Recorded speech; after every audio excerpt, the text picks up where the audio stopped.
Verden over har ikke-frimurere, både med tegninger og bøger, prøvet at afsløre de hemmelige ritualer. Mysteriet om, hvad der måtte foregik bag de lukkede logedøre, har været konstant nysgerrighed gennem århundrederne. Men også frygt og paranoia over, hvad det måtte var frimurerne pyntede på. Denne amerikanske forsker i konspirationsteorier fortæller, at paranoiaen fik frit løb i USA i 1825 under stærkt dramatiske omstændigheder.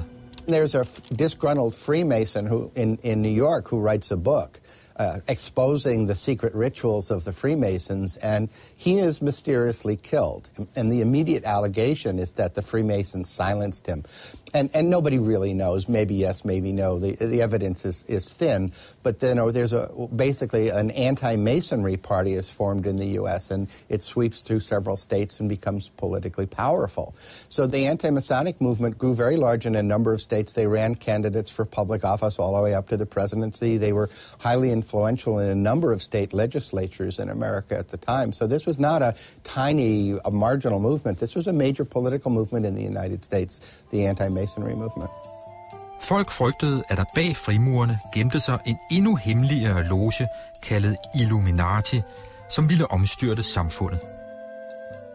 In the late 1790s, two authors, one in Scotland and one in France, wrote a series of books claiming that behind the French Revolution, behind all these revolutionary movements that were sweeping Europe, was this nest of conspirators, this subversive Illuminati group, and that the Illuminati controlled the Freemason lodges, and the Freemason lodges were the people who then implemented the revolution around Europe.